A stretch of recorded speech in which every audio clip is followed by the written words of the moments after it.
रजनी को बचपन से ही पेंटिंग का बहुत शौक था। वो हमेशा से ही पेंटर बनना चाहती थी, पर उसके माँ और पिताजी ने उसको कभी भी इस चीज के लिए सपोर्ट नहीं किया और उसकी शादी नीरव से हो गई।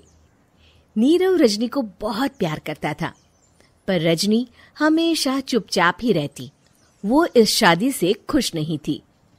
वो ये शादी नहीं करना चाहती थी। उसे तो हमेशा से पेंटर जो बनना था।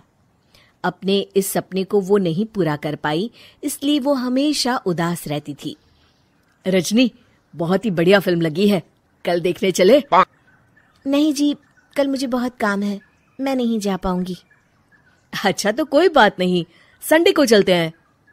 देखिए, मुझे फिल्म देखना पसंद नहीं है। आपको जाना है तो चले जाइए। नीरव को मना करके रजनी वहां से चली जाती है और अपने बैग को खोलकर उसमें बंद पड़े ब्रश और कलर्स को देखकर रोने लगती है। रजनी, चलो ना कहीं बाहर खाने चलते हैं, कुछ तुम्हारी पसंद का। जी, मुझे नहीं जाना, मेरी तबीयत ठीक नहीं है। रजनी वहां से चली जाती है। नीरव को समझ नहीं आता कि रजनी उससे इतना दूर क्यों रहती है। वो जब भी उसके साथ वक्त बिताना चाहता है, रजनी कोई ना कोई बहाना बना देती है। एक दिन घर पर कोई नहीं था। रजनी घर का सारा काम जल्दी से खत्म कर लेती है। घर पर अकेले होने के कारण वो सोचती है कि वो आज पेंटिंग करेगी। वो अपने कमरे में जाकर पेंट ब्रशेस और कलर्स निकालकर जैसे ही कलर मिक्स कर रही होती है कि दरवाजे पर बेल बज जाती है। अब कौन आ गया इस वक्त? इतनी मुश्किल से तो मुझे पेंट करने का मौका मिला है। रजनी दरवाजा खोलती है तो उसकी सास अपनी सहेलियों के साथ खड़ी होती है और सब घर के अंदर आ जाते हैं। अरे बहू, सबको शरबत बनाकर पिला दे, बाहर तो बड़ी गर्मी है। उफ। जी। रजनी पेंट ना कर पाने से उदास हो जाती है। उसे गुस्सा भी आ रहा होता है कि उसने इस शादी के लिए हाँ क्यों कह दी। वो रसोई में जा रही होती है कि उसकी सास उसे रोकती है। बहू, सबके खाने का भी इंतजाम कर लेना, आज का लंच तो ये सब यहीं करेगी। हाँ। रजनी बिना कुछ कहे रसोई में चली जाती है। सबके लिए खाना बनाती है। सब खाना खाते हैं और रजनी घड़ी देखती है कि ये सब कब जाएंगे ताकि वो अपनी पेंटिंग कर सके। जब शाम होती है तब सब चले जाते हैं अपने घर। अरे बहू, सब तेरे खाने की तो बहुत तारीफ कर रहे थे, सबको बहुत अच्छा लगा खाना। आपको मुझे सुबह बताना चाहिए था ना कि आपकी सहेलियां आ रही हैं।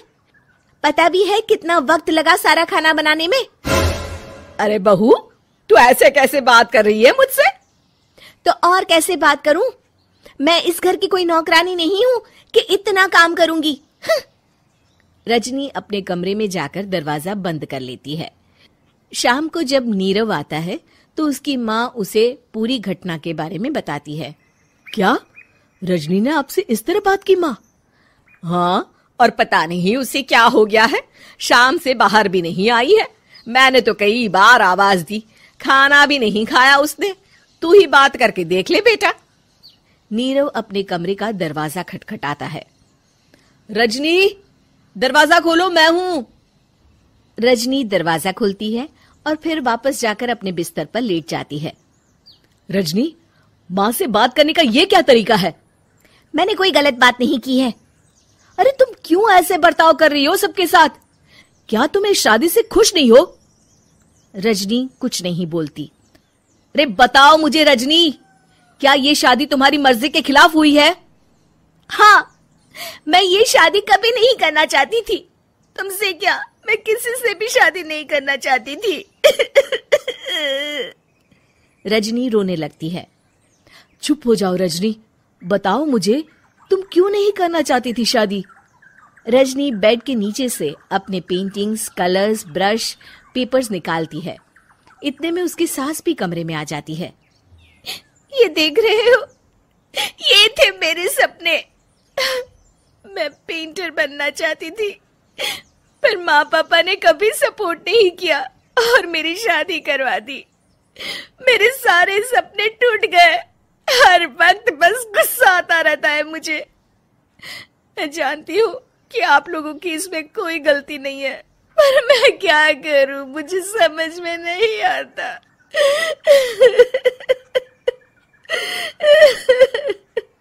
रजनी फूट फूट कर रोने लगती है। मुझे माफ कर दीजिए, आप दोनों के साथ मैं बहुत बुरा बर्ताव कर रही हूँ। अरे रजनी बेटा, चुप हो जाओ तुम। नीरव पानी लेकर आता है। ये लो पानी पियो और शांत हो जाओ। रजनी पानी पीती है और उसकी सास पेंटिंग्स देख रही होती है। अरे नीरव, हमें तो पता ही नहीं था कि हमारी बहू कलाकार है। अरे कितनी अच्छी पेंटिंग्स बनाई है, देखो तो। ये वाली तो मैं अपने कमरे में ले जाऊंगी। आपको ये पेंटिंग्स अच्छी लगी? अच्छी नहीं, बहुत अच्छी लगी। और तुमने हमें बताया क्यों नहीं? तुम जब चाहे पेंटिंग कर सकती हो रजनी। हम तुम्हारे सपनों को पूरा करने में तुम्हारा पूरा साथ देंगे। हाँ बेटा, हम कला की कद्र करते हैं। हम कलाकार तो नहीं, पर मुझे गर्व है कि मेरी बहू एक कलाकार है। रजनी, नीरव और सास तीनों हंस पड़ते हैं। कहानी बहू। किशोरी लाल जी के बेटे राघव की शादी की बात जगह जगह चल रही थी, लेकिन किशोरी लाल जी को कोई लड़की पसंद ही नहीं आती थी। और उसकी एक ही वजह थी, किशोरी लाल जी का लालची होना। उनको लड़के वालों से मोटा दहेज चाहिए था और इसी चक्कर में एक दिन वो एक बहुत पैसे वाले के घर अपने बेटे का रिश्ता लेकर पहुंचे। उस आदमी का नाम था ओम प्रकाश। देखिए किशोरी लाल जी, मेरी एक ही बेटी है और मेरी सारी संपत्ति जायदाद सब कुछ मेरी बेटी नैना का ही है। पापा, नाम से लगता है बहुत खूबसूरत होगी। कितना अच्छा नाम है ना, नैना। ओ वैसे बात तो सही है आपकी। अब इतना पैसा है, जमीन जायदाद है, इकलौती बेटी, आप भी क्या करेंगे? सब कुछ उसे ही देंगे ना। बिल्कुल ठीक पहचाना आपने। बस बेटी की शादी और सारी जायदाद उसके नाम। पापा, बिना देखे हाँ कर दीजिए ना। इतना अच्छा रिश्ता फिर कहाँ मिलेगा? माला माल हो जाएंगे हम। मैं अपनी बेटी को बुलाता हूँ। अरे नहीं नहीं नहीं नहीं, आपकी बेटी का नाम नैना है, सुनकर ही लगता है बहुत सुंदर होगी। रहने दीजिए अंकल, मैं तो आपकी बेटी के नाम से ही इतना खुश हो गया हूँ कि उसे बिना देखे शादी करने को तैयार हूँ। अब तो मैं उसका चेहरा सीधे शादी के बाद ही देखूंगा। और इस तरह राघव नैना का चेहरा नहीं देखता और उससे शादी कर लेता है। शादी के बाद अपनी सुहाग रात पर जब राघव नैना का घूंघट उठाकर देखता है तो नैना की आंखें बंद थी। कितनी खूबसूरत हो तुम नैना, जरा अपनी आंखें खोलकर मेरी तरफ देखो तो सही। नहीं, मुझे शर्म आती है। अरे मैंने तुम्हें शादी से पहले भी नहीं देखा, और अब अगर तुम आंखें खोलकर मुझे देखोगी भी नहीं तो मुझे अच्छा कैसे लगेगा? इससे पहले कि नैना अपनी आंखें खोलकर राघव की तरफ देखती, अचानक से लाइट चली गई और राघव नैना को पूरी तरह से देख भी नहीं पाया। अगली सुबह नैना राघव के लिए नाश्ता बनाकर लेकर आई। अरे ये क्या, आधा पराठा सीका हुआ है और आधा बिल्कुल कच्चा। ये तुमने क्या किया नैना? बहू, तुमने क्या आधा पराठा तवे से नीचे लटका कर रखा था, जो आधा सिका है और आधा कच्चा? मुझे जितना दिखेगा उतना ही तो सीखूंगी ना पापा जी। जहाँ जहाँ मुझे नजर आ रहा था वहाँ मैंने सीख लिया, जहाँ जहाँ नहीं दिखा वहाँ कच्चा रह गया होगा। इसका क्या मतलब है? ये कैसा मजाक कर रही है तुम? अरे बहू, तुमने इतना लंबा घूंघट क्यों लगाया हुआ है? देखो, हमारे घर में बहुओं को बेटी की तरह रखा जाता है, और फिर तुम तो इतना सारा माल लेकर आई हो। देखो, ये घूंघट डालकर रखने की कोई ज़रूरत नहीं है। हाँ नैना, पापा जी ठीक कह रहे हैं, तुम तो आराम से रहो, अपना ही घर समझो। नैना अचानक से अपना घूंघट उठा लेती है। अरे ये क्या पापा, नैना की तो एक आंख फूटी हुई है। नाम से नैना, लेकिन ये तो कानी बहू निकली। मेरे साथ धोखा हुआ है, धोखा। बिना दिखाए अपनी कानी लड़की मेरे संग ब्याह दी। मुझे कानी बीवी नहीं चाहिए।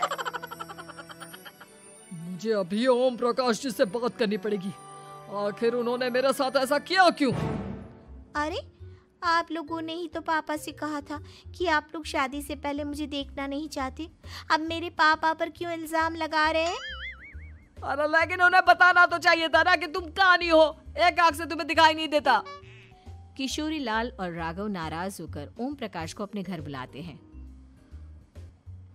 पापा जी, ये आपने क्या किया? शादी से पहले बताया क्यों नहीं कि नैना की आंखों में परेशानी है? अरे आप ही ने तो लड़की देखने से मना कर दिया था। अरे लेकिन आप बता तो सकते थे। आपको तो हमारी बेटी की प्रॉपर्टी चाहिए थी, वो भी पूरी की पूरी। अब क्या हुआ अगर उसे आधा दिखाई देता है? प्रॉपर्टी तो आपको पूरी मिल गई ना। अरे ये क्या बात हुई? मेरी शादी प्रॉपर्टी से नहीं, आपकी बेटी से हुई है। अब ये तो पहले सोचना चाहिए था, तब तो मेरी प्रॉपर्टी देखकर तुम्हारी जुबान लप लपा रही थी। लेकिन मैं कानी लड़की को अपनी बीवी बनाकर नहीं रख सकता। पापा कुछ करिए ना आप। हाँ करता हूँ। देखिए ओम प्रकाश जी, आप हमारे साथ ऐसा नहीं कर सकते। और तुम देखो, अगर तुमने मेरी बेटी से शादी तोड़ी ना, तो जो भी प्रॉपर्टी मैंने तुम्हें दी है वो तो पूरी की पूरी वापस ले ही लूंगा, और आधी प्रॉपर्टी तुम्हारी भी लूंगा। अरे मेरी आधी प्रॉपर्टी भला क्यों लेंगे आप? इसलिए क्योंकि मेरी बेटी को आधा नजर आता है और उसकी नजर अभी तक तुम्हारी आधी जायदाद पर ही पड़ी है। अब तुम उसे घर से निकालोगे तो कुछ तो लेकर जाएगी ना। और अगर हम आपकी बेटी को अपने घर की बहू बनाकर रखे तो? तो तुम्हारी पूरी प्रॉपर्टी तुम्हारी ही रहेगी, और जो मैंने तुम्हें दिया है ना, उसमें से बस मैं आधा लेकर जाऊंगा। अरे लेकिन अब आप अपनी दी हुई प्रॉपर्टी में से आधी वापस क्यों लेकर जाएंगे? अगर मैं आपकी बेटी को अपनी पत्नी बनाकर रखने को तैयार हूं तो? इसलिए ताकि भविष्य में अगर तुम मेरी बेटी को धोखा दो तो उसके पास कुछ तो रहे जो पति का हो। वैसे मेरे पास तो बहुत कुछ है, लेकिन अपने पति की कोई निशानी तो उसके पास होनी चाहिए ना। अब अगर तुमने मेरी बेटी को कानी कहा तो तुम्हें प्रॉपर्टी भी कानी ही मिलेगी, पूरी नहीं। जमाए राजा। किशोरी लाल और राघव समझ चुके थे कि वो बुरी तरह फंस चुके हैं और अब उनके पास वहां से निकलने का कोई चारा नहीं है। अब समझ में आया ना, लालच बुरी बला होती है। एक तो तुम्हें प्रॉपर्टी मिली, ऊपर से बीवी मिली, उसमें तुम्हें नखरे भी दिखाने हैं। आए बड़े, चुपचाप बैठो दोनों। कुछ दिनों के बाद नैना राघव की कार लेकर बाजार घूमने निकलती है और जब कार लेकर वापस आती है, ये क्या? एक तरफ से मेरी गाड़ी पूरी खराब हो चुकी है। लगता है तुमने मेरी गाड़ी को किसी दूसरी गाड़ी के साथ एक्सीडेंट किया है। अरे अरे कितना बड़ा नुकसान कर दिया तुमने बहू। वो क्या है ना पापा जी, मुझे एक आंख से दिखाई नहीं दे रहा था, सामने से गाड़ी आ रही थी। मुझे तो सिर्फ आधा ही दिखाई दिया और वो गाड़ी मेरी कार से रगड़ते हुए निकल गई। अब मैं क्या करूं बताओ? आप इसे ठीक कराने के पैसे कौन देगा? तुम्हारे पापा। तुमने मुझसे इस तरह से बात की? अभी रुको। नैना राघव की शिकायत ओम प्रकाश को कर देती है। देखो राघव, अब जो मेरी आधी प्रॉपर्टी तुम्हारे पास थी ना, उसमें से आधी और मैं लेकर जाऊंगा, क्योंकि तुमने मेरी बेटी को डांटा। अरे नहीं पापा जी, गलती हो गई, माफ कर दो। गलती की तो कोई गुंजाइश ही नहीं। अगली बार मेरी बेटी को डांटा तो बची हुई आधी में से आधी और ले जाऊंगा। लालच के चक्कर में हम दोनों ने बहुत बड़ी गलती कर दी बेटा। एक तो तुम्हें कानी बहू मिली और ऊपर से जो माल मिला वो भी काना। इस तरह राघव की हर एक गलती पर ओम प्रकाश उसकी प्रॉपर्टी का आधा आधा हिस्सा लेकर अपना सारा माल वापस ले गया और राघव को कानी बीवी से काम चलाना पड़ा। भाई लालच वाकई में बुरी बला है।